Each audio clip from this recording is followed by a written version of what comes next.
बात एसआईआर की होगी, बात वोट चोरी के आरोपों की होगी। 7 अगस्त को राहुल गांधी ने वोट चोरी पर इंडिया गठबंधन को एक प्रेजेंटेशन दिया था। 8 अगस्त को बेंगलुरु में वोट अधिकार रैली कर चुनाव आयोग पर अपने आरोपों को दोहराया राहुल गांधी ने, और 10 अगस्त को वोट चोरी के खिलाफ एक वेबसाइट को उन्होंने लॉन्च कर दिया, मिस्ड कॉल के लिए नंबर भी जारी कर दिया। और इसके बाद कल राहुल गांधी ने चौथी बार एक्शन दिखाया, जिसमें उन्होंने तमाम विपक्षी दलों को इकट्ठा कर संसद नहीं चलने दी, चुनाव आयोग तक पैदल मार्च किया। बेशक राहुल के नेतृत्व में 300 सांसदों की टोली को चुनाव आयोग तक पहुंचने से रोका गया हो, लेकिन जिस अंदाज में इंडिया गठबंधन ने सड़क पर शक्ति प्रदर्शन किया, उससे साफ है वो पूरे देश में वोटर लिस्ट की शुद्धि का अभियान चलाएंगे। ऐसे में सवाल यही कि एसआईआर से इंडिया गठबंधन में जान आ गई है, विपक्ष का अब यक्ष प्रश्न यही है। चर्चा करेंगे इस मुद्दे पर, तमाम खास लोग मेरे साथ होंगे। साथ ही आज बात होगी सुप्रीम कोर्ट की भी, सबकी नजरें सुप्रीम कोर्ट पर है, क्योंकि लोकतंत्र के लिए कौन जहर है। चर्चा के लिए मेरे वरिष्ठ सहयोगी, एक बड़ा सियासी पैनल मेरे साथ जुड़ रहा है, उनसे बात करेंगे, उन्हें भी सुनेंगे।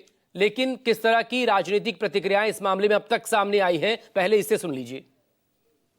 देश की जो आत्मा है, स्पिरिचुअल देश का जो आत्मा है, उसके लिए लड़ाई हो रही है, कॉन्स्टिट्यूशन की लड़ाई है। 1 मैन 1 वोट कॉन्स्टिट्यूशन का फाउंडेशन है। 1 मैन 1 वोट के बिना कॉन्स्टिट्यूशन का कोई मतलब नहीं है। तो अब इलेक्शन कमीशन को छुपना काफी मुश्किल हो जाएगा। अरे भाई, उन्हीं का डेटा है, वो अपने वेबसाइट से वही डेटा निकाल दें। मेरा डेटा थोड़ी है कि मैं साइन करूं, उनका डेटा है।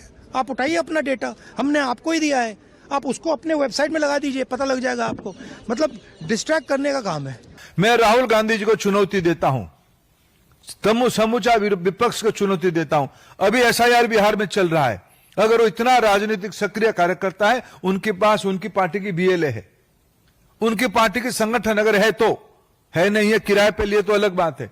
अगर है, राहुल गांधी खुद जाए बिहार में, अभी भी टाइम बचा है। जिन लोगों को कहते हैं नाम काट दिया, उनकी एक भी नाम जुड़ा क्या है। मेरे मानता हूं चुनाव आयोग की निष्पक्षता इतनी होगी, हमारे संविधान में इतनी ताकत है, उनकी नाम जुड़ जाएगा। नाम है ही नहीं, आप चाहते हो बांग्लादेशी घुसपैठियों की नाम भरना, ये है। अगर ये वोट रोक रहे हैं और जनता का वोट रोक रहे हैं, तो हम जनता का वोट बचाने के लिए कूद रहे हैं। जो 18,000 डिलीटेड वोट थे, उसकी सूची दी। चुनाव आयोग ने एफिडेविट मांगा, हमने एफिडेविट दिया, लेकिन उत्तर प्रदेश की सरकार ने मिलकर के चुनाव आयोग को गुमराह किया। चुनाव आयोग गुमराह हुआ और किसी पे कार्रवाई नहीं हुई। का काम इस देश में कहाँ हो रहा है? दिल्ली में हो रहा है क्या? बंगाल में हो रहा है? एसआईआर हो रहा है बिहार में। अब बिहार में तो कोई मुद्दा नहीं है। बिहार के लोगों में आपने देखा है कोई विरोध हो रहा है एसआईआर का? कहीं सुना है आपने? बिहार में तो कोई मुद्दा नहीं है जहां हो रहा है, और जहां नहीं हो रहा है वो लोग ज्यादा बड़ा झंडा लेके घूम रहे हैं एसआईआर के खिलाफ में। बिहार में लोग प्रसन्न हैं जो इलेक्शन कमीशन ने एसआईआर का काम किया है।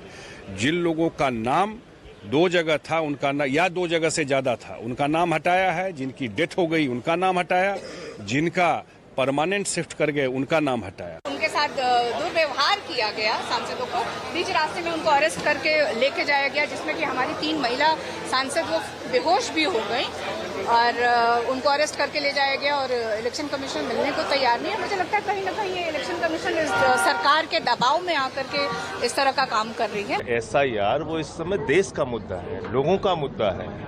एक एक आदमी इससे प्रभावित हो रहा है।